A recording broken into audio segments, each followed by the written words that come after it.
Hello everyone and welcome to game 3. There we go. Game 3 in a best of 3. So far it is obviously tied at 1 game apiece for both of these players. We have Acer's Hydra spawning as the green Terran player here at the 3 o'clock position. Meanwhile, AI's Tara spawning as the red Protoss. Now I will say this, so far from what I've seen from these players, Tara has had better map sight and map sense than Hydra. I believe Hydra was just able to get a very early lead in the last game, exploit that lead, and Tara did a really good job of trying to get back in, but was unable to hold Acer's Hydra off as the game is now underway. Probe now making his way out, and I believe it will do a full cross spawn check, and I don't quite agree with Tara's scouting here. I do believe that it is going to be a full cross spawn positionings here on Antigua Shipyard. And because of that, there's really no reason for this probe to scout out this early in the game. The economies will show that Tara is behind overall in terms of spending. It does help out that this one pylon doesn't need a probe to actually sit there and work on it in order to warp in that building. But then again, this probe could have had a lot more mining time, as he's just going to simply see Acer Hydra setting up a barracks inside here. The probe now just going to come around, attack this SCV, not really do much damage at all, as the probe now wanders around and is going to do a quick check to see if any sort of cheese play is happening. Probe wandering around here, you can see that there is going to be that one gateway being warped in alongside that assimilator as well. Pretty standard openings coming in from this player as the probe just wandering around here. And I'm surprised that, and I've seen a lot of games where the Protoss players really try to abuse on Antigua Shipyard, as it is possible to set down cannons right here and then allowing the little bit of a map cheat to actually have the probe push his way out with that final warp in, and then getting an assimilator up on the high ground. Assimilator on the high ground, very difficult to take down, as the assimilator does have 900 hit points. Alright, that probe simply going to hide off over here. Meanwhile, we are going into a scouting SCV coming in from Hydra. We are going to be going into that early Zealot once more. So this is going to be the similar build to what we saw on Shakura's Plateau. It is going to delay that Nexus a little, but it shouldn't hurt Tara far too much, as we did see he was able to establish that Nexus with really little to no issues whatsoever. This one probe does not have any idea about this command center off over here. Meanwhile, we are chrono boosting out warp gate and getting up a stalker as well. Not chrono boosting out the stalker, as a zealot now chases his way down. The probe perhaps could try, and nope, it is going to warp in some pylon first before warping in the Nexus. So yes, pylon already being established off over here. It looks like it will be a delay on that Nexus now, as we are still training up more and more probes.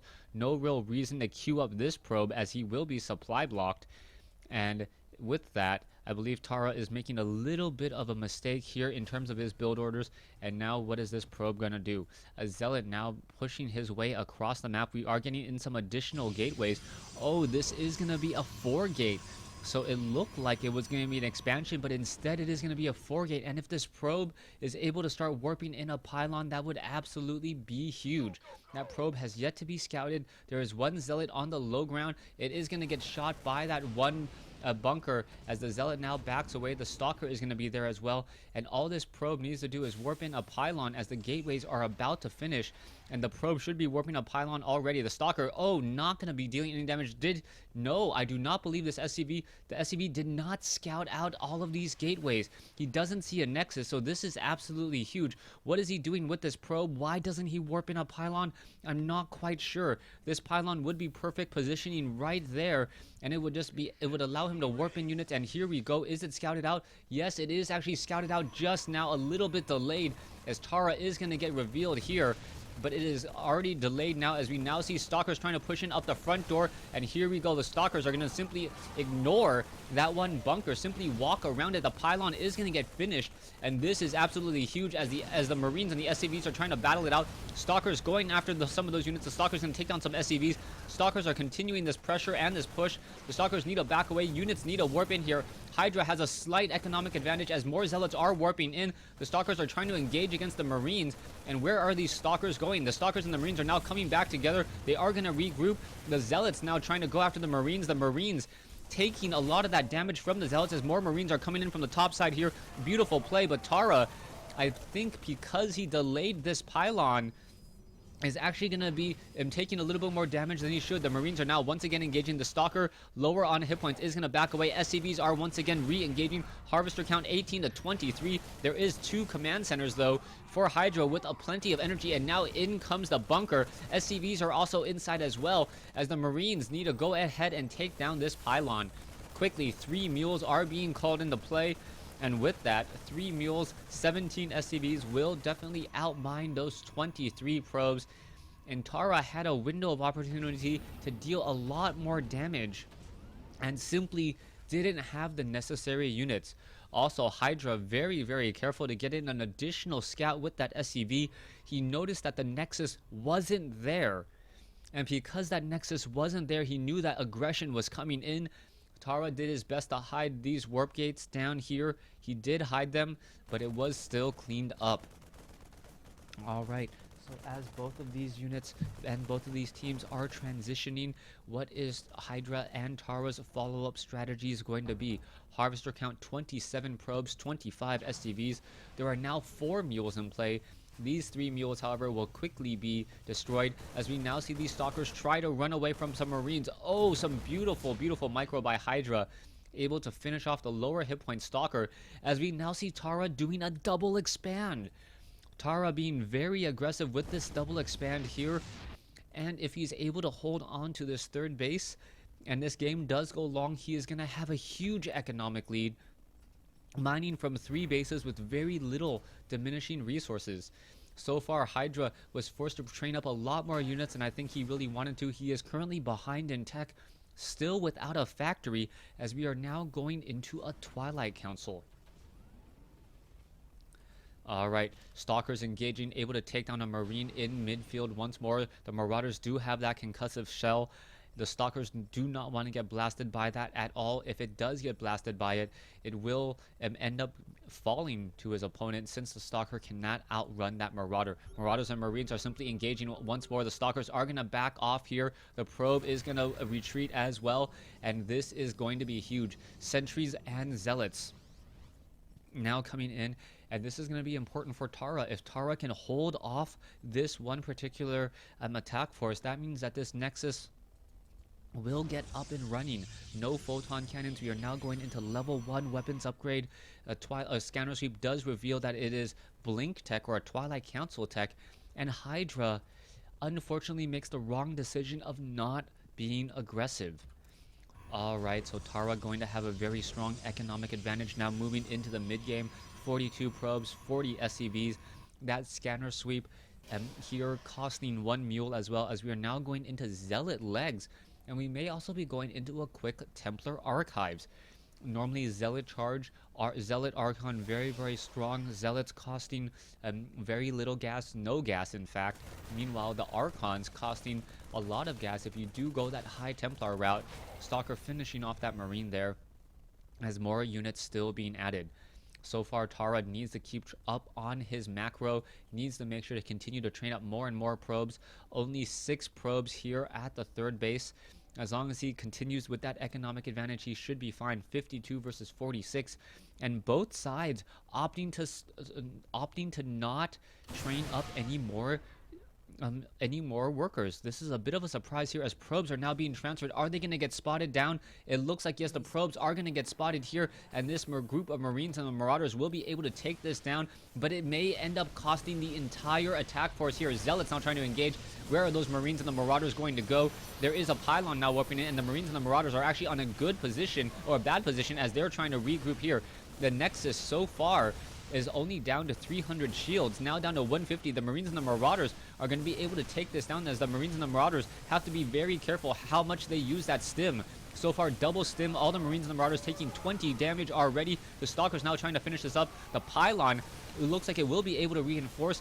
And it looks as though, yes, beautifully played by AiTarra, as AiTarra only loses a couple workers in that engagement and is able to hold on to that Nexus.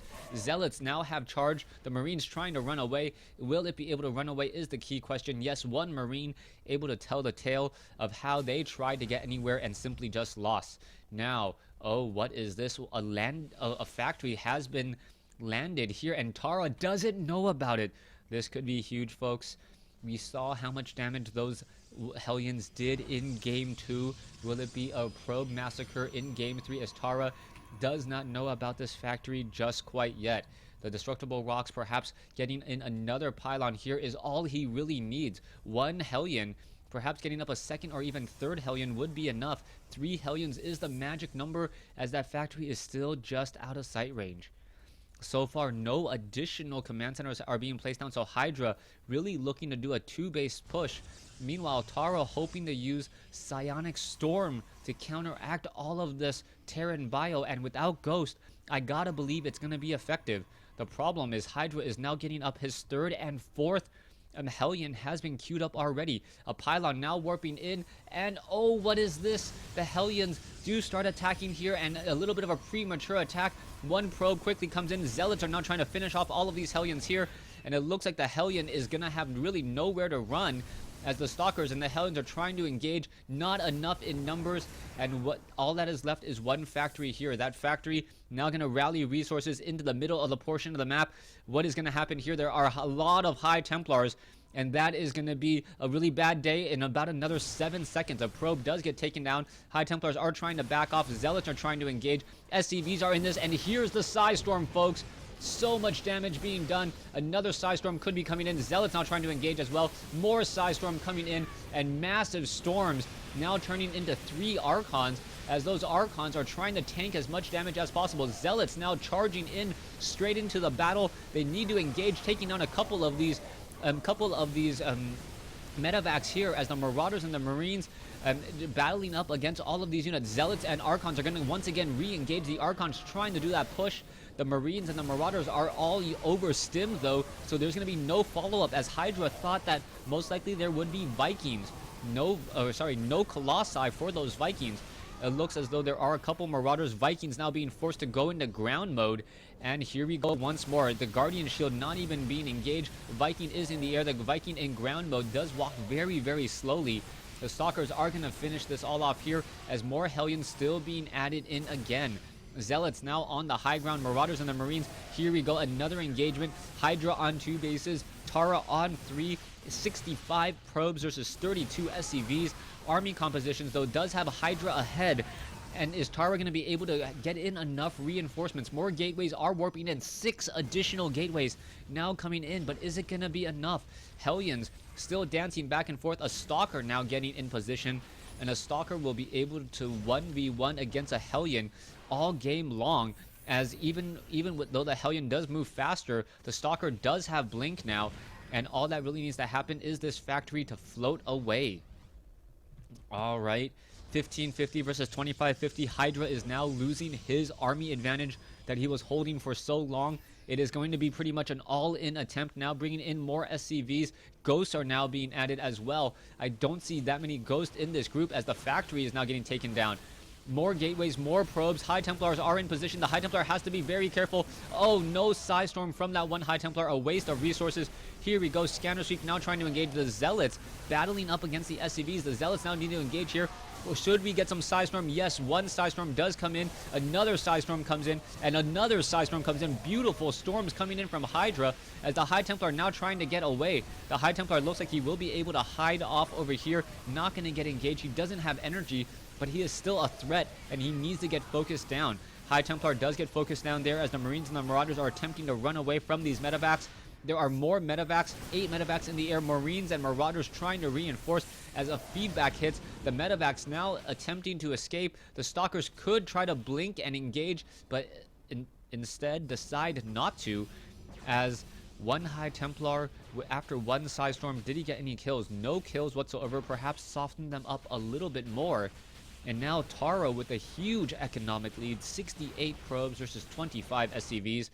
And here it is, the final all-in coming in from Hydra. Only SCVs and perhaps a couple of mules.